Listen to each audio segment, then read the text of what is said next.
જય માતાજી. આજે હું બનાવીશ ઢોકળા.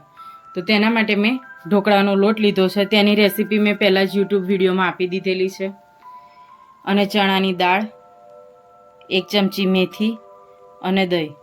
તો આપણે ઢોકળાનો લોટ પલાળી લઈશું. તો તેના માટે પહેલાં આપણે મેથી 1 ચમચી લીધી છે. તેને પાણી નાખી અને 4 થી 5 કલાક માટે પલાળી લઈશું. તેવી જ રીતે આપણે ચણાની દાળમાં પણ પાણી એડ કરીશું. તેને પણ 4 થી 5 કલાક માટે પલાળી લઈએ. અને ઢોકળાના લોટમાં આપણે દહીંનો ઉપયોગ કર્યો છે. દહીં ના હોય તો છાશનો પણ ઉપયોગ કરાય. તેમાં આપણે બહુ ખાટું પણ દહીં નહીં લીધું અને બહુ મોળું નહીં. તમે ટેસ્ટ પ્રમાણે લઈ શકો. જો ખાટા ભાવતા હોય ઢોકળા તો ખાટું દહીં લેવાનું અને થોડું પાણી એડ કરી સરસ મિક્સ કરી લઈએ.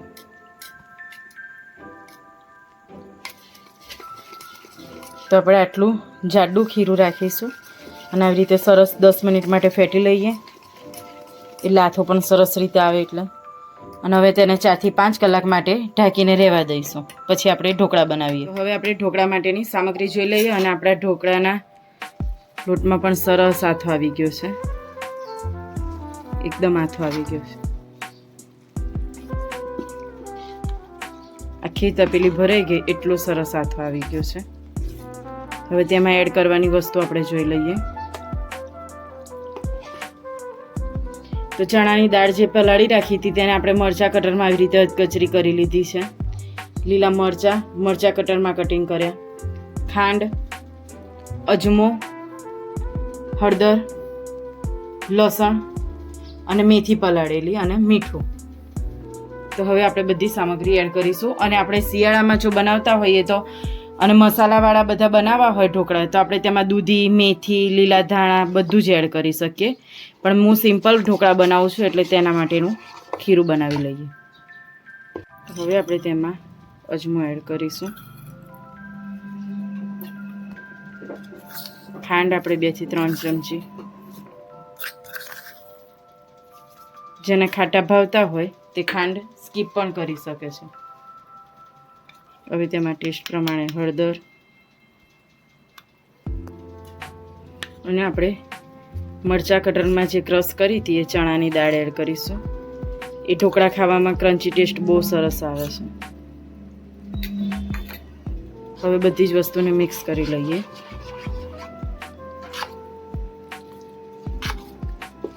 પછી આપણે તેમાં લસણ એડ કરીશું. લસણ મરચાં, તો લીલા મરચાં આપણે ટેસ્ટ પ્રમાણે 2 ચમચી જેટલા લઈશું. અને લસણ 1 ચમચી. લસણ ને આદું વાટેલું છે. પછી આપણે પલાળેલી મેથીના દાણા એડ કરીશું તેમાં 1 ચમચી. હવે તેમાં ટેસ્ટ પ્રમાણે મીઠું એડ કરીશું. અને બધી જ વસ્તુને સારી રીતે મિક્સ કરી લઈએ.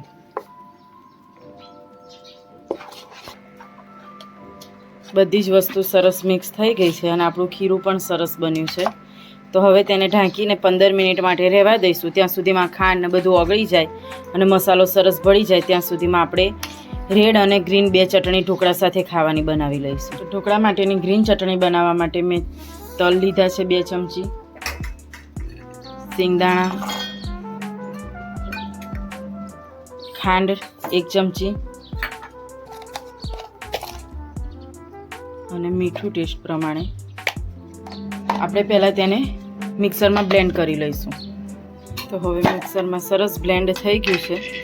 હવે આપણે તેમાં લીલા ધાણા એડ કરીશું.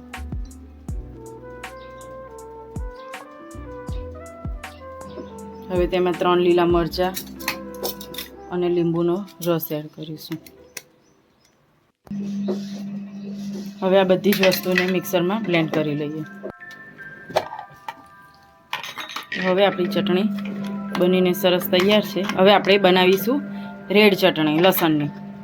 લસણની ચટણી બનાવવા માટે મેં લસણ લીધું છે,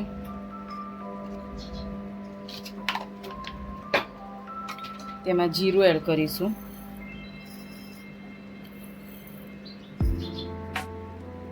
તેમાં આપણે ટેસ્ટ પ્રમાણે લાલ મરચું પાવડર એડ કરીશું.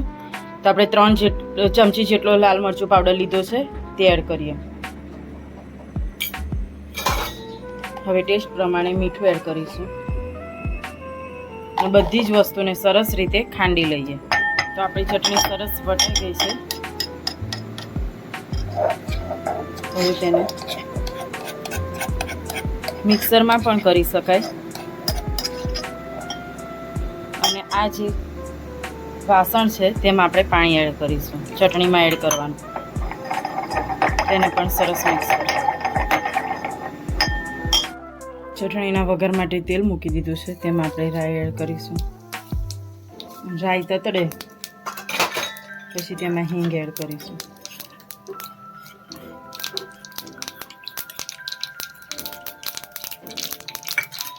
રાઈ તતડી ગઈ છે. હવે તેમાં હિંગ એડ કરી અને ચટણી એડ કરી દઈશું. ચટણી એડ કરી અને આપણે જે પેલું વાટેલું હતું એ પાણી પણ એડ કરીશું.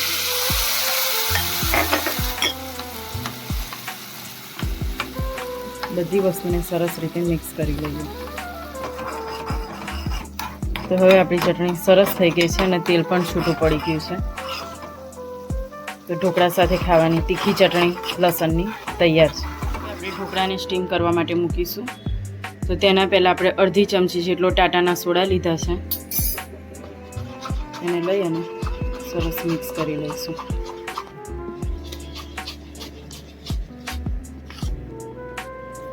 તો સરસ ફીણા આવી ગયા એવી રીતે આપણે મિક્સ કરી લીધું છે. હવે આપણે થાળી ગ્રીસ કરેલી છે તેમાં એડ કરીશું.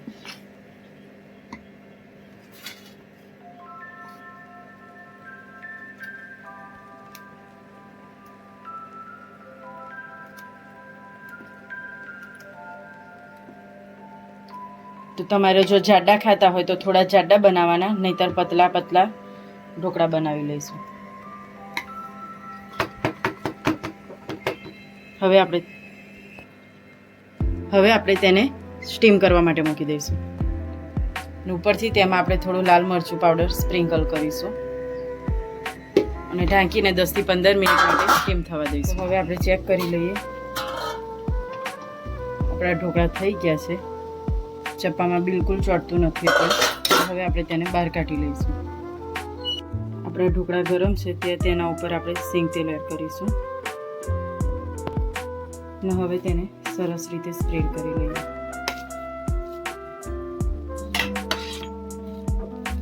જો ચટણી વગર ખાવા હોય તો તમે વઘારેલા પણ બનાવી શકો. રાઈ, તલ અને મીઠા લીમડાનો વઘાર કરી અને વઘારી દેવાના. અમારે આજે વઘાર્યા વગરના ખાવા છે એટલે તેલ સિંગ તેલ ઉપર સ્પ્રેડ કરી લીધું છે અને હવે તેમાં કાપા કરી લઈશું. તો તમને અમારી રેસીપી કેવી લાગી તે જરૂરથી કોમેન્ટમાં કહેજો. અમારી ચેનલને લાઈક કરો, શેર કરો અને સબસ્ક્રાઈબ કરો. નવા વિડીયો જોવા માટે કોમેન્ટ કરો. જય માતાજી.